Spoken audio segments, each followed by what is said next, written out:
The audience was electric, the kind of buzz that only came when a legend was in the building. Samuel L. Jackson had just been announced, and the crowd responded the only way they knew how, with thunderous applause, eager laughter, and flashes from phones held high. He stepped onto the Jimmy Kimmel Live stage with the presence of someone who had spent decades commanding attention without asking for it. Samuel wore a charcoal suit with a lavender shirt, no tie. Smooth, effortless, untouchable. He shook Jimmy's hand with a smile that was half warmth, half warning. Then he sat down, crossed his legs, and waited. The segment was supposed to promote a new film. Something personal, dramatic, full of weight. A return to the kind of role that reminded people Samuel L. Jackson wasn't just the voice of authority in action blockbusters. He was a craftsman, a storyteller, someone who still believed in truth on screen. But that was not the conversation Jimmy Kimmel came to have. It started with compliments. Casual, rehearsed. The kind of practiced charm that felt warm until you looked too closely. Then Jimmy leaned in. "So, Sam," he said, already smiling, "I have to ask. How does it feel playing someone intense and angry again? Or is that just you in every movie?" The laughter came too quickly. Samuel didn't smile. He adjusted in his seat, not out of discomfort, but out of calculation. "Well," he said, "you tell a story right, and folks remember the truth. Sometimes the truth has volume. That doesn't make it anger." Kimmel chuckled again. "But come on," he said.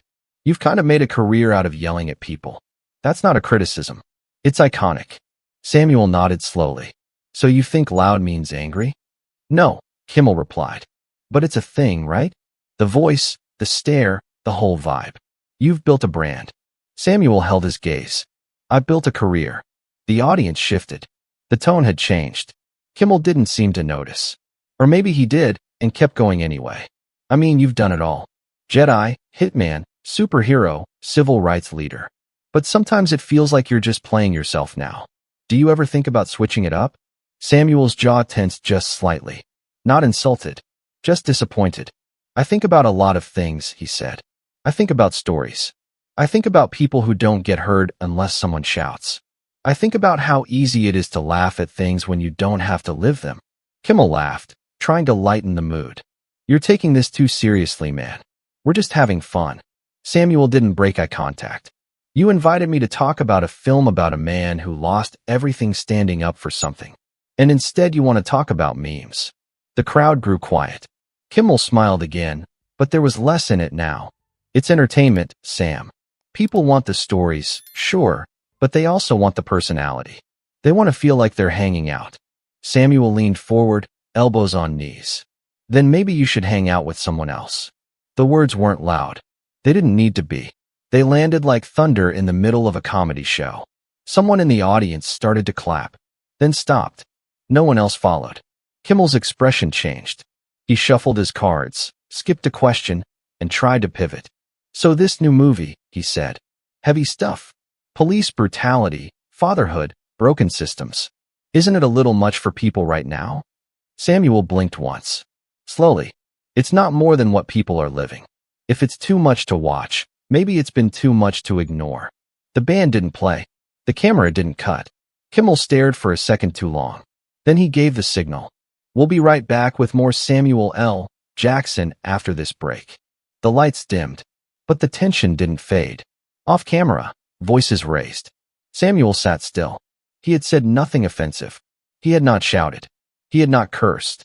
He had simply refused to shrink. Behind the scenes, Kimmel's producer scrambled. "What do we do with this? Do we cut the segment?" "No way, we air that as is." The studio lights stayed low, but the tension only sharpened. Behind the curtain, the control room buzzed with quiet panic. A segment producer whispered into a headset, trying to keep her voice steady. One of the camera operators had already pulled off his headphones, unwilling to listen to the back and forth anymore. Samuel L. Jackson remained seated on stage. He hadn't walked off. He hadn't raised his voice. But no one could mistake what was happening. The quiet was intentional. It was the kind of silence that made people uncomfortable because it forced them to sit with what they had just heard. Kimmel had moved to the corner of the set, away from the cameras. He wasn't smiling anymore. He gestured sharply to a producer who stood just off stage holding a new stack of cue cards. Tell him we'll steer it back to the movie.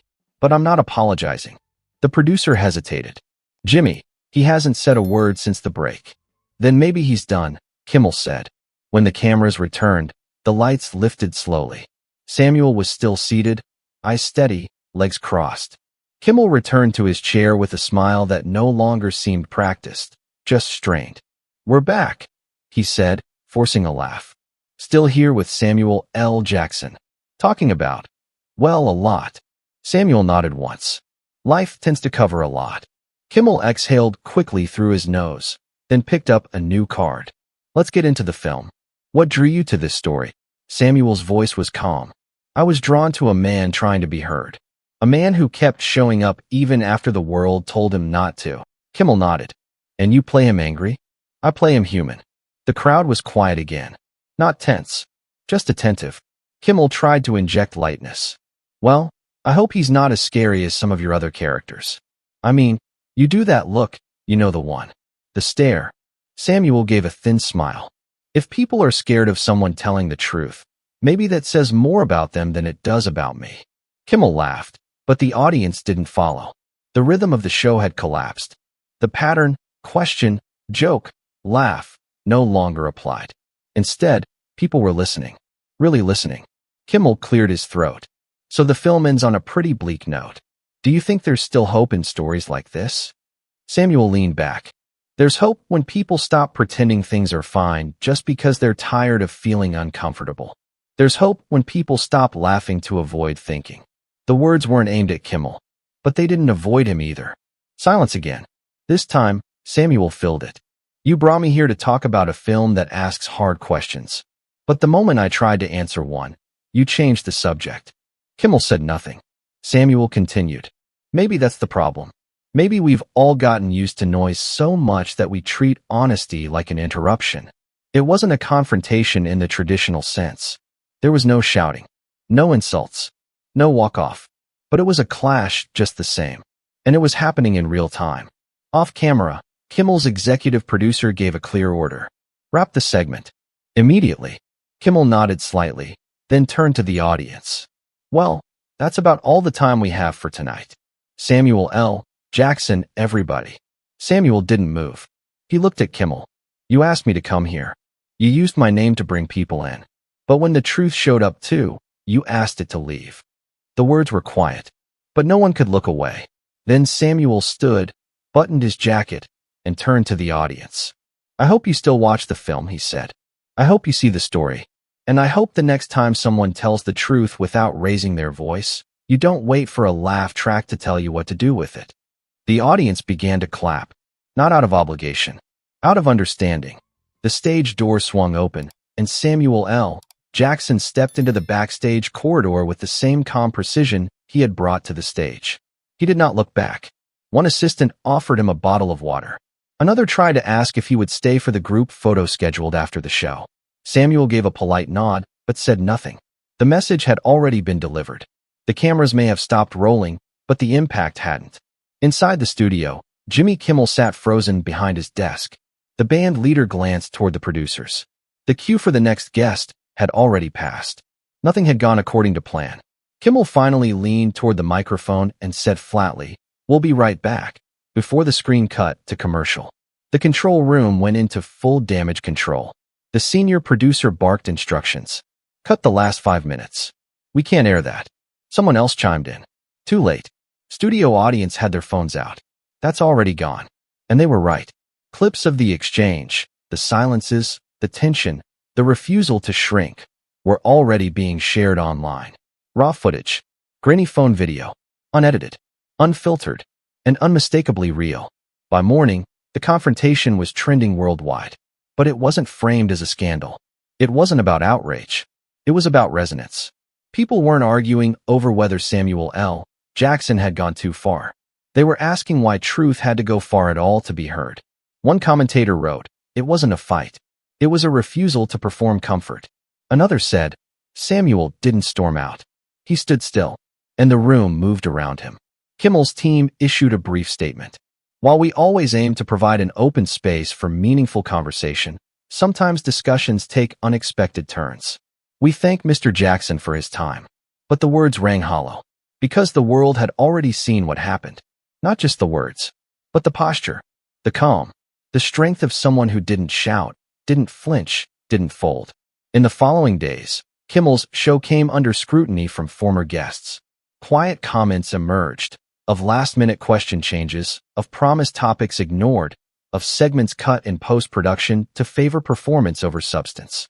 One actor, who asked not to be named, said, "You go on there knowing what's expected of you. Play along. Be funny. Be agreeable. Don't bring too much truth." But Samuel had not played along. And because of that, everything shifted. The clip was picked up by major news outlets. Commentators debated what it meant. Was it just a guest refusing to play along? Or was it something deeper, a reckoning with what late night had become? Viewers watched the clip again, and every time they did, the silence grew louder. Samuel L. Jackson made no further comment. He didn't post about it. He didn't retweet reactions. He didn't offer clarifications. Because he didn't need to. His silence offstage was as intentional as his words on it. Meanwhile, Kimmel returned the next night, visibly uncomfortable. He made a few light jokes about awkward interviews and keeping things exciting, but the laughter felt thinner than usual. The audience was polite, but the energy was changed, and Kimmel knew it. That week, several sponsors requested meetings with the network, not because of what Samuel said, but because of how clearly the show had failed to handle it. One executive put it simply, it wasn't the confrontation, it was the avoidance of it, the refusal to let it live honestly on air.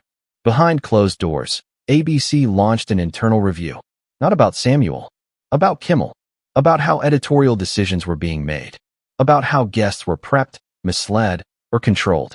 But none of that would reach the public. What reached the public was the look in Samuel's eyes. Not angry, not theatrical, just real. The kind of presence that didn't need permission to exist. And in the days that followed, viewers remembered something they hadn't seen in a long time on television. Stillness. Not the absence of drama. The refusal to perform it. Samuel's next film opened 2 weeks later. It was the most watched independent release of the season. Not because of marketing. Because people now believed him. They believed that what he brought to a character was not volume, not style, not edge, but truth. And truth, when spoken plainly, when delivered without apology, has a power that no amount of editing can erase.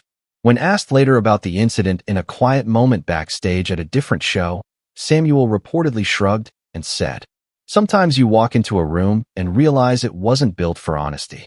Doesn't mean you walk out ashamed. Just means you don't take your coat off." What do you think? Was Samuel right to speak that way? Or was the stage not the place? Tell us in the comments. And if you believe truth deserves space, even when it's uncomfortable, hit subscribe. Because the stories that matter don't always come dressed in applause. Sometimes they arrive in silence.